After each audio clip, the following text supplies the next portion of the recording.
And we welcome you back out to BB&T Ballpark, getting ready. Game 3 of the 4-game series between the Knights and the Gwinnett Stripers. Tonight, of course, our celebration, our tribute, 30th anniversary of the great baseball movie, Major League. Hard to believe it's been 30 years. One of the stars of the movie right here, Corbin Bernsen, 4 decades in film and television, Arnie Becker in LA Law.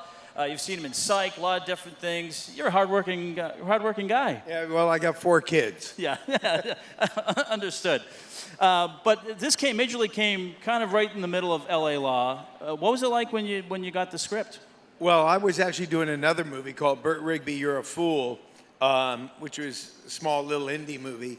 And evidently somebody fell out of Major League. I still don't know who was playing Roger Dorn. I got the script.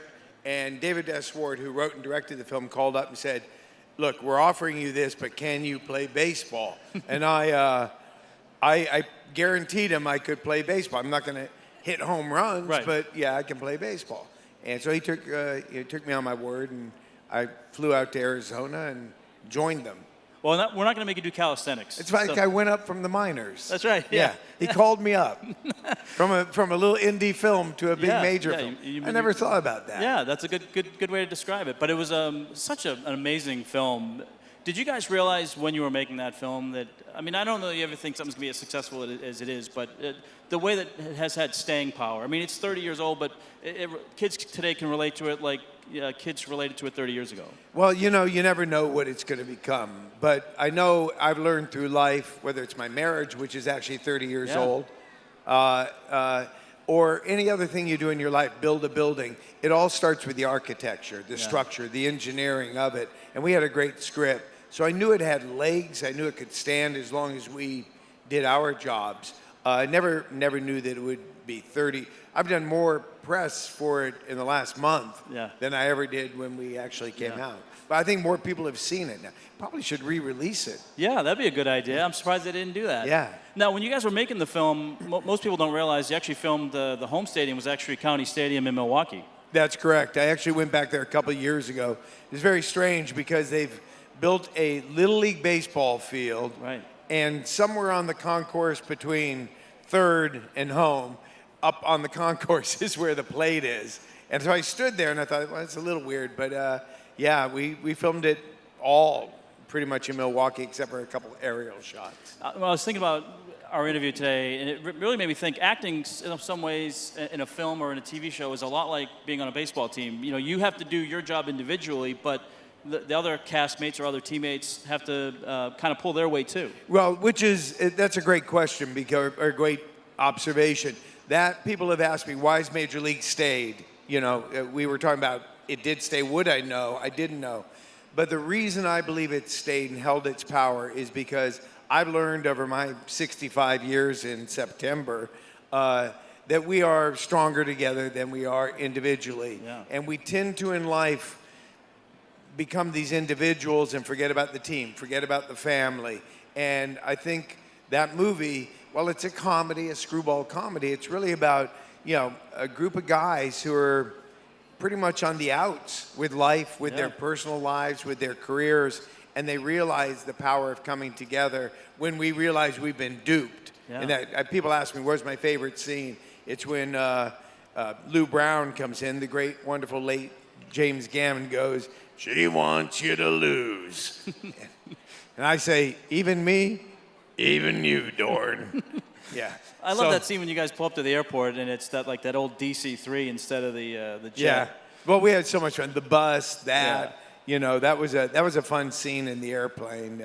I actually laugh at that one. I actually think I'm kind of funny in that scene. I don't judge myself too much. I can't watch myself, but he was petrified of flying.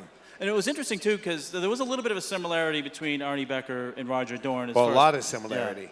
Yeah, well. So playing that, did you have to try to separate them a little bit?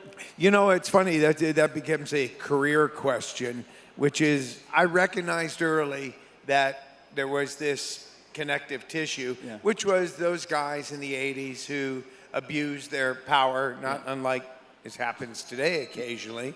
Check out the news. But the guys who sort of become bigger than the thing that they love, the law, the playing baseball, And I knew they were similar, but I have, even to this day, I have an empathy because I understand the want and desire to be bigger and above it and go for the money and the girls and the whole, I get that.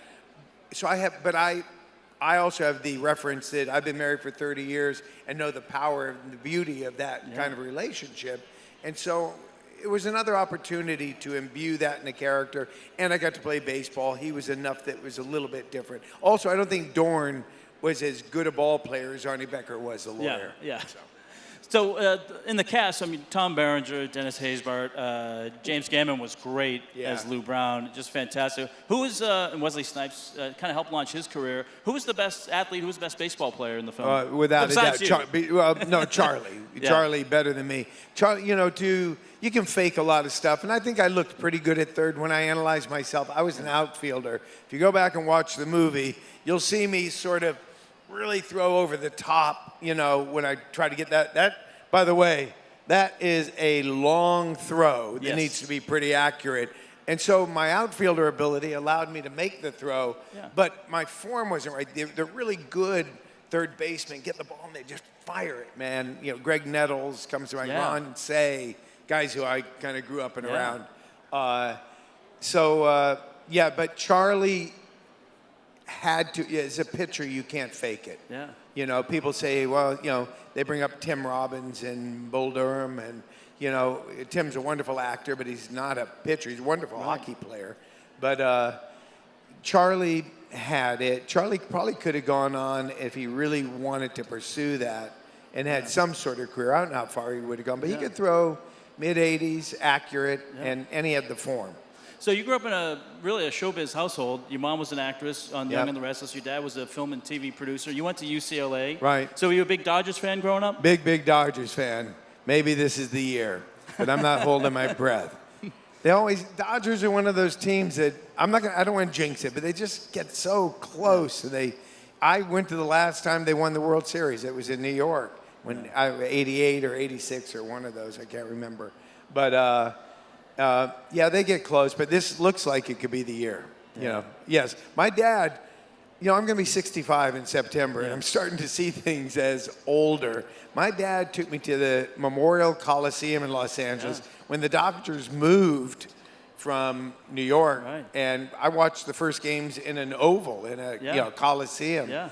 And so my dad, and he was the president of our little league, so I was a baseball guy through and through. That's awesome. Well, we appreciate you coming out and celebrating 30th anniversary of Major League. Yeah.